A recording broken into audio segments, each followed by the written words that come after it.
Hello friends, good morning. How are you all? I think you all are fine.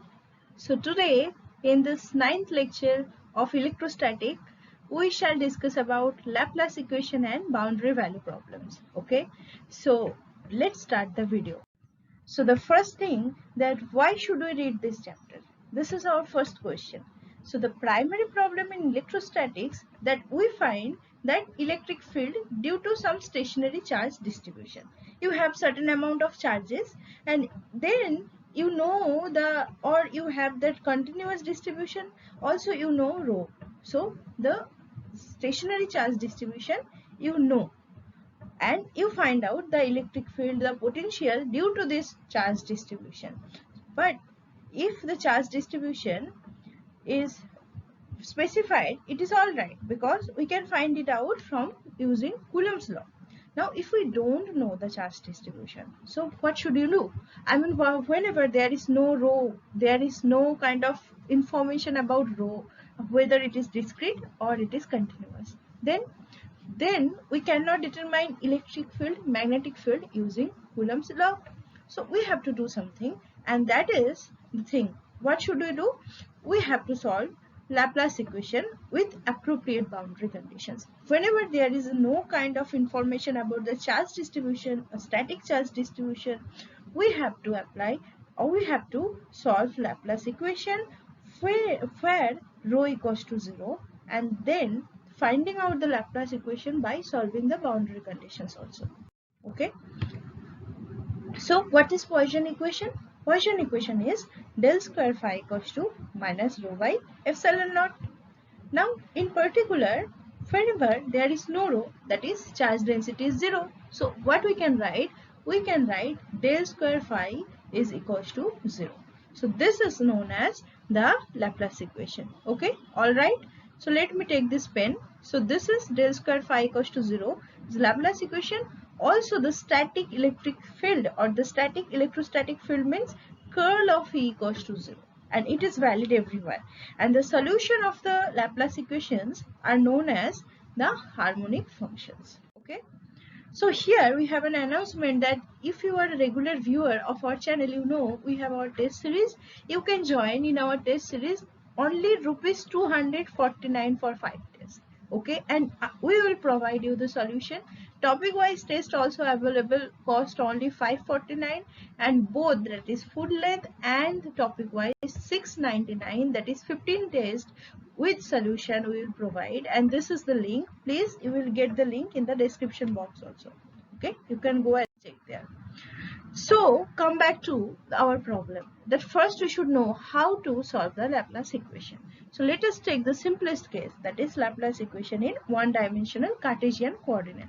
So let us take the coordinate as x. So del 2v del x2, or we should write it as d2v dx2 equals to 0. Okay. So what is the general solution? The general solution of this is, so let us take this pen first. So v of x can be written as mx plus b, where m and b are constant. Now how should we find out this constant? We should find out the constant from boundary conditions. Okay. So suppose that, what are the kind of boundary conditions? Suppose potential v equals to 4 at 1 x equals to 1, and potential v equals to 0 unit at x equals to 5. So using this information, we can find out m as -1 and b as 5. So if we plot the potential phi or v versus x, this is a straight line. Okay, mx plus b. So this is kind of solution we will get. Okay, the linear solution. Now what will be the formal solution for the two-dimension case? So in two dimension, the Laplace equation can be written as del 2v del x2 plus del 2v del y2 equals to 0. Now how to solve this kind of problem?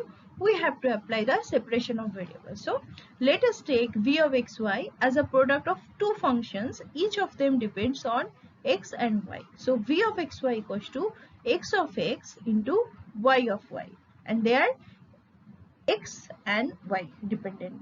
Okay, so we can write it this, that is y into del 2x del x2 plus x into del 2y del y2 equals to 0. Okay, Then we can divide it by 1 by xy. So we'll get 1 by x d2x dx2 plus 1 by y d2y dy2 equals to 0. Now since this each terms or each side depends on a single variable only of x function or of y, so we can equal to some constant value and we take it as minus k square.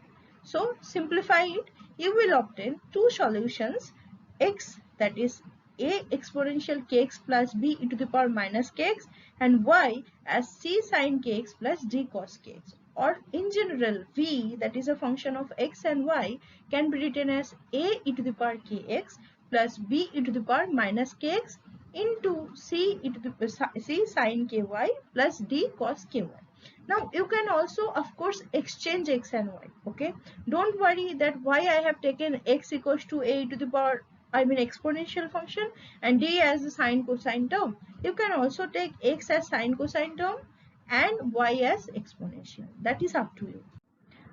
Now see the graph of a potential as a function of x and y and how do it looks like in the two-dimension case. So two-dimension case v that is a function x of x and y. This is a function of x and y. So if a plot, look here in this graph, the function does not have a minimum or maximum, and this kind of point that x equals to 0 and y equals to 0, this kind of point is saddle point. Why this is saddle? Because the function rises in one direction and decreases in another direction. Okay, and this much look like a saddle of on a horse, so that's why this is called a saddle point. Now is it true for any other dimension? Yes, this is true for any dimension, because for a minimum the second partial derivative with respect to each variable must be negative, so their sum cannot add to 0 as this required by Laplace equation. So the sum they cannot be added to 0. Okay, so that is the reason that for the Laplace equation you don't get the value. So what kind of theorem it will give? It will give you the Earnshaw's theorem. Okay, so what is, let me take this back, this color is good I think. Earnshaw's theorem. So what is Earnshaw's theorem?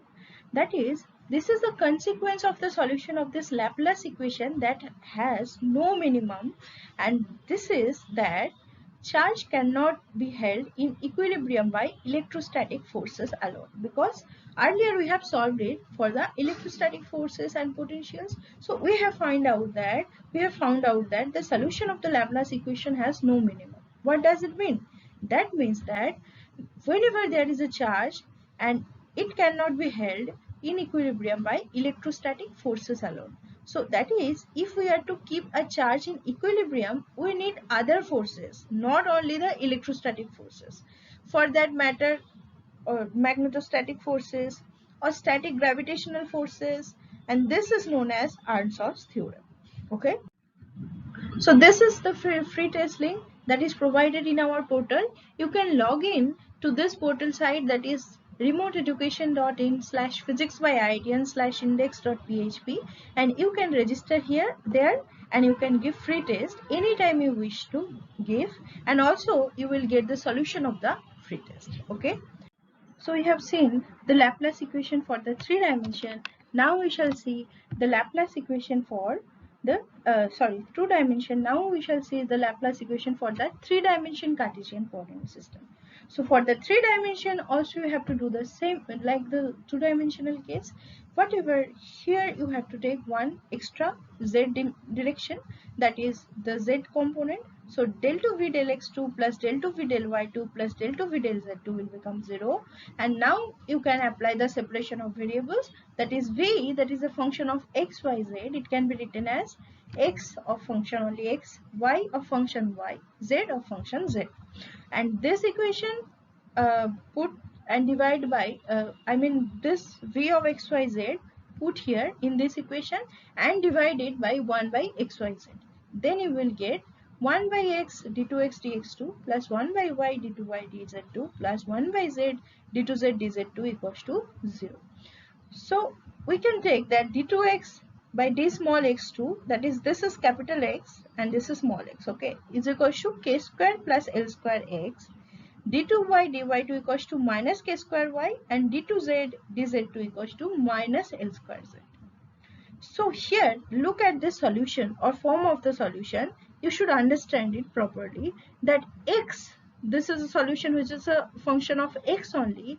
This has a equation solution that a exponential root over k square l square x plus b exponential minus root over k square plus l square x. Y, that is a combination of sine and cosine, that is c sine ky plus d cos ky. And z is a combination of sine and cosine function, that is e sine lz plus f cos lz. So this exponential term, this has the coefficient of root over k square plus l square, because this is certain kind of constraint on this equation, that this one, that is k square plus l square. Let me take another color. So the k square plus l square x, and this is the this combination of this third one. Okay, so also you can think about the x and y are independent solutions. Z will be the combination of these two solutions. So actually this, the independent of whether it is x or it is y or it is z, it is all right. But you have to understand here, this one solution is the coefficient is the combination of the other two. So please solve this, try to figure it out, or you can get it from any standard reference book. Okay, so let us first solve some problems. Okay, so suppose this is a problem that does the function f of xy, which is ln x square plus y square, does it satisfy Laplace equation? So you have to check it by calculating it, that is del 2f del 2 del x2, and you have to calculate also del 2f del y2, and if they are equal and opposite, then it will satisfy the Laplace equation, because the sum will be 0. So find out del 2f del t2 del x2, you will get 2 into x y square minus x square divided by x square plus y square whole square, and this is exactly opposite and equal del 2f del y2. So it is, of course, it is satisfying the Laplace equation. Okay, so let me erase it out.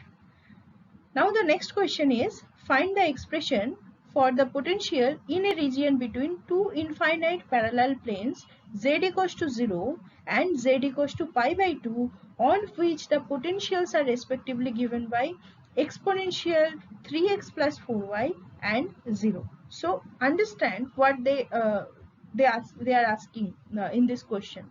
So you have to find out the expression for the potential in the region that is lying in between the two infinite parallel planes, that is z equals to 0 and z equals to pi by 2. So in this case, we have the solutions which are written as products of separate variables, because these are two different solutions. Okay, so the solution can be written as hyperbolic functions, and the function z is a linear combination of the sine and cosine. So phi can be written as e to the power or exponential e to 3x plus 4y into a sine 5x plus b cos 5x. Why it is 5? Because look here, this root of 3 square plus 4 square will give you root of 5 square. That's why this is written as 5. Okay, so now how do you find out a and b? So a and b can be determined by the boundary conditions. What are the boundary conditions? For z equals to 0, the potential phi at xy0 equals to e to the power 3x plus 4y, this has been given, and for z equals to pi by 2, phi equals to 0. So this first condition will give you b equals to 1, and the second condition is giving you a equals to 0. So what will be the solution? Solution phi of xyz is e to the power 3x plus 4y into cos 5z. Okay, hopefully you understand. Let us take another example. The question is, find an expression for the potential in the region between two infinite parallel planes. The potential on which are giving that phi at z equals to 0 is equals to 0, and phi at z equals to 2 by 13 is 3 sine 12x cos 5y. So the z dependence is the on the potential is this linear combination of this hyperbolic sine and cosine function.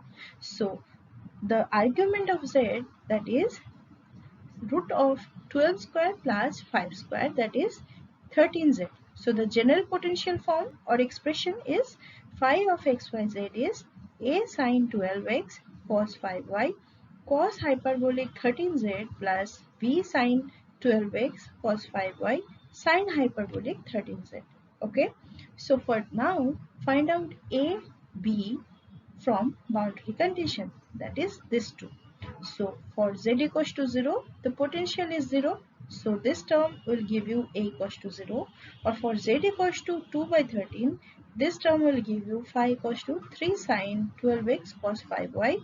So b sine hyperbolic 2 equals to 3. So that we can write phi of xyz as 3 by sine hyperbolic 2 sine 12x cos 5y sine hyperbolic 13z. So you have to understand that what are the form of this Laplace equation, what is the solution, and you have to find out the coefficients from the boundary condition. That's all. Okay. So thanks friend. Thank you for watching this video. We have an announcement that you can have the interview guidance from us. The test series are already going on, so you can join your dream institution without any hesitation. Join our exclusive programs for the interviews and the test series with the minimum cost. So thank you friends. Please like, share the video and subscribe to our channel. Thanks a lot.